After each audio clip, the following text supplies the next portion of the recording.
K Shivakumar sir ಅವರು ಮುಖ್ಯಮಂತ್ರಿಗಳಾಗಿದ್ದಕ್ಕೆ ಮೊದಲನೇದಾಗಿ ಶುಭಾಶಯ ಕೋರ್ತಾ ಅವರ ಒಂದು ಕ್ಯಾಬಿನೆಟ್ ಅಲ್ಲಿ ನಮ್ಮ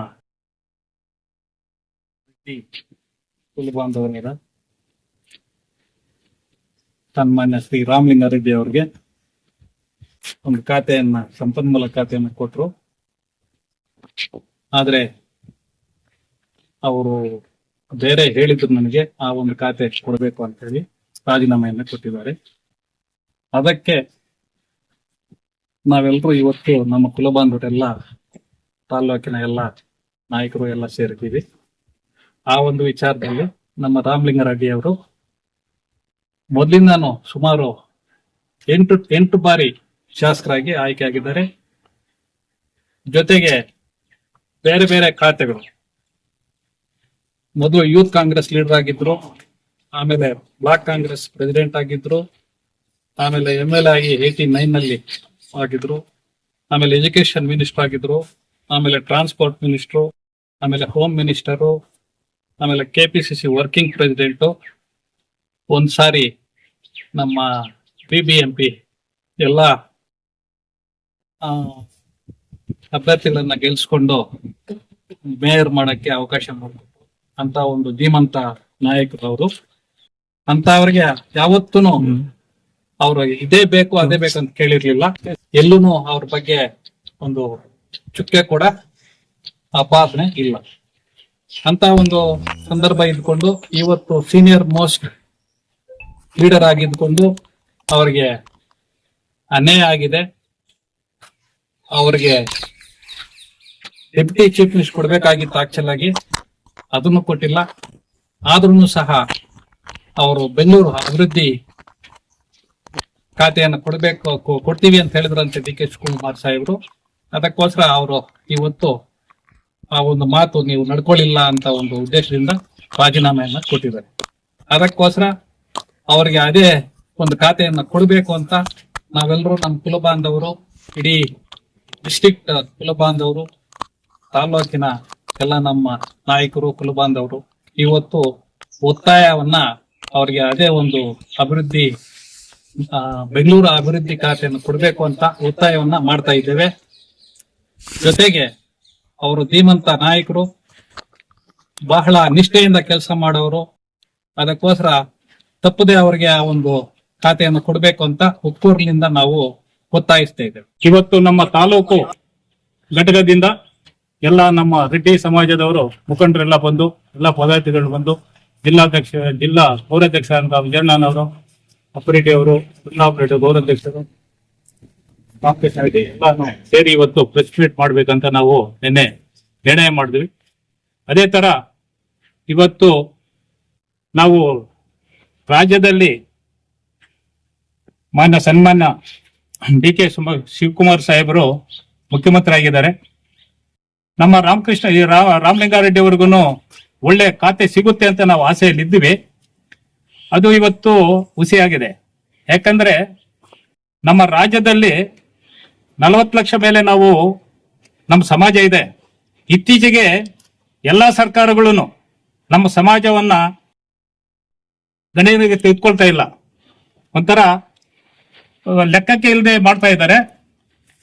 ಮುಂದಿನ ದಿನಗಳಲ್ಲಿ ಇದೇ ತರ ಮಾಡ್ಕೊಂಡು ಹೋಗ್ತಾ ಇದ್ರೆ ಅವರು ಪರಿಣಾಮ, ಯಾವುದೇ ಸರ್ಕಾರವನ್ನು ನಮ್ಮ ಸಮಾಜದಿಂದ ಪರಿಣಾಮ ಅವರು ಅನುಭವಿಸ್ತಾರೆ. ಯಾಕೆಂದ್ರೆ ಇವತ್ತು ರಾಮಲಿಂಗಾರೆಡ್ಡಿ ಅವರು 8 ಬಾರಿ ಮುಖ್ಯಮಂತ್ರಿ ಆಗಿರೋರು 9,000 MLAಗಳಾಗಿದ್ದಾರೆ, ಅವರು ಮುಖ್ಯಮಂತ್ರಿ ಆಗಿದ್ದಾರೆ. ನಮ್ಮ ರಾಮಲಿಂಗಾರೆಡ್ಡಿ ಅವರು ಅಟ್ಲೀಸ್ಟ್ ಒಂದು ಉಪಮುಖ್ಯಮಂತ್ರಿ ಮಾಡಕ್ಕೂ ಅವ್ರಿಗೆ ಆಗ್ತಾ ಇಲ್ಲ. ಇವತ್ತು HK ಪಾಟೀಲ್ ಅವರೂ ಒಂದು ಚೀಫ್ ಮಿನಿಸ್ಟರ್ ಕ್ಯಾಂಡಿಡೇಟ್, ಇಬ್ಬರೂ ಒಂದು ಈಕ್ವಲ್ ಆಗಿ ಇದ್ದಾರೆ ರಾಜ್ಯದಲ್ಲಿ.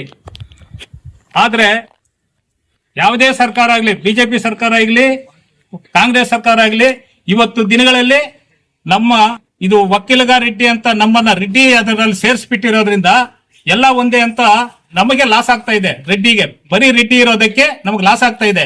ಇದು ಸಪರೇಟ್ ಆಗಿ ನಾವು ಮೊನ್ನೆ ಸೆನ್ಸಸ್ ಅಲ್ಲೂ ನಾವು ಸಪರೇಟ್ ಆಗಿ ಮಾಡಬೇಕು, ನಮಗೆ ಒಂದು ನಿಗಮ ಮಂಡಳಿ ಬೇಕು ಅಂತ ನಾವು ಇದು ಮಾಡ್ತಾ ಇದ್ದೀವಿ. ಅದು ಮುಂದಿನ ಹೋರಾಟ ನಡೀತಾ ಇದೆ. ಇಡೀ ರಾಜ್ಯದಲ್ಲೇ ನಾವು ಸಂಘಟನೆಗೆ ಒತ್ತು ಕೊಟ್ಟಿದ್ದೀವಿ.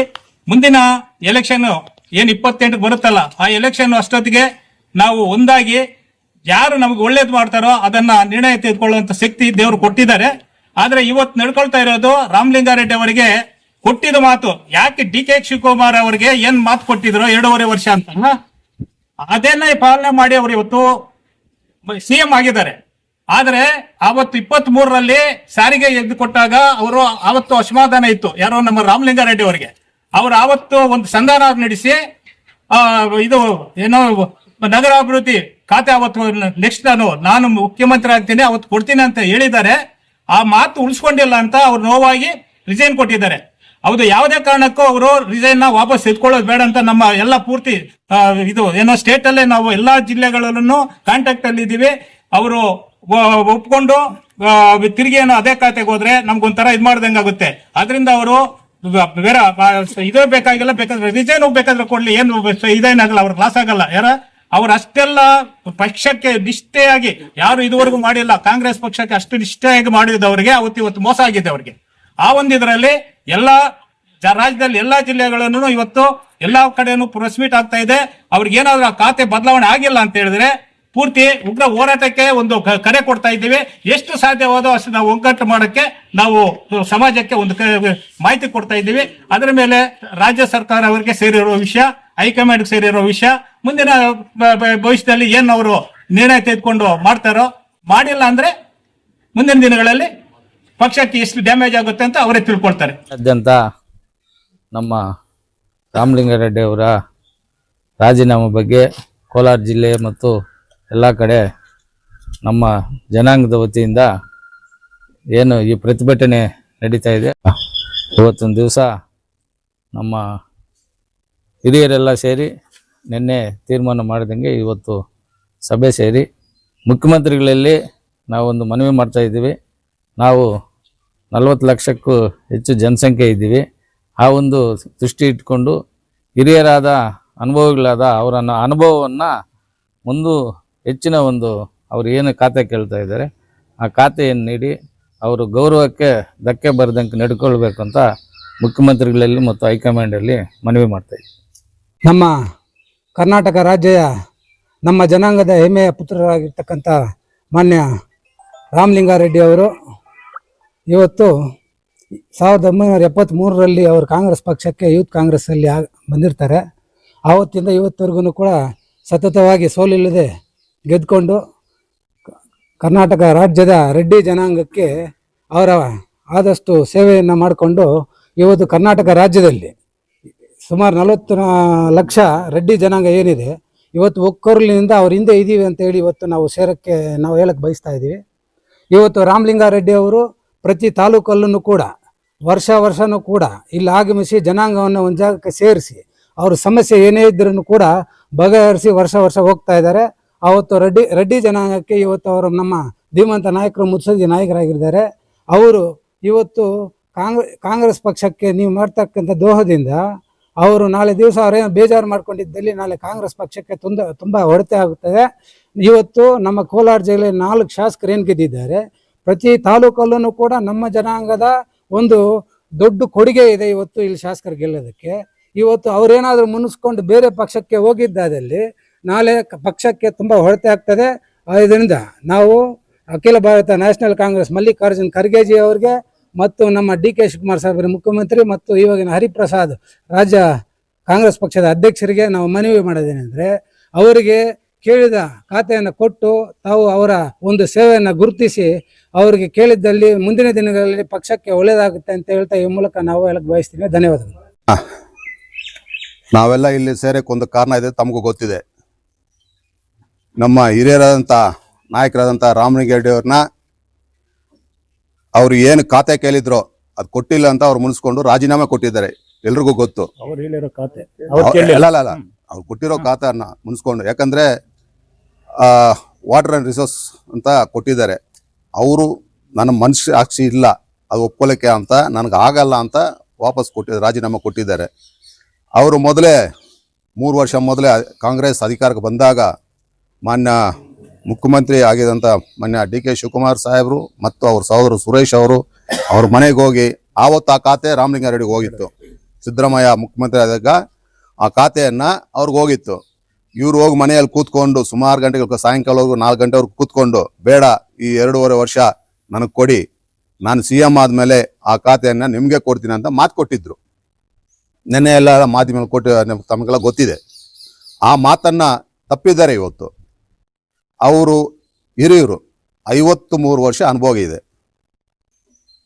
ಅವ್ರ ಹಿಸ್ಟ್ರಿನೇ ಒಂಥರ ಗಲ್ಲಿ ಗೊತ್ತಾಗುತ್ತೆ ಅಂತ ಹೇಳ್ತಾ ಇದ್ದಾರೆ. ಬೆಂಗಳೂರಲ್ಲಿ ಯಾವ ರೋಡ್ ಅಂದರೆ ರಾಮಲಿಂಗ ರೋಡ್ ಬಿಟ್ಟರೆ ಬೇರೆ ಯಾರಿಗೂ ಗೊತ್ತಾಗಲ್ಲ. ಅಂಥ ಲೀಡ್ರನ್ನ ಇವತ್ತು ಅವ್ರನ್ನು ಕೇರ್ ಮಾಡ್ತಾ ಇಲ್ಲ. ಅದಕ್ಕೋಸ್ಕರ ದಯಮಾಡಿ ನಾವು ಕೇಳೋದಿಷ್ಟೇ, CM ಅವ್ರನ್ನ ಮತ್ತೆ KPCC ಅಧ್ಯಕ್ಷರಂತ ಹರಿಪ್ರಸಾದ್ ಅವ್ರನ್ನ ಮತ್ತೆ ಮಲ್ಲಿಕಾರ್ಜುನ್ ಖರ್ಗೆ ಅವ್ರನ್ನ ಏನು ವಿನಂತಿ ಮಾಡ್ತಾ ಇದ್ದು ಅಂದರೆ, ಅವ್ರನ್ನ ಕರೆಸಿ ಅವ್ರ ಖಾತೆ ಏನು ಮಾತು ಕೊಟ್ಟಿದ್ದಾರೆ ಆ ಖಾತೆಯನ್ನು ಅವ್ರು ಕೊಡಬೇಕು ಅಂತ ತಮ್ಮಲ್ಲಿ ವಿನಂತಿ ಮಾಡ್ತಾ ಇದ್ವಿ.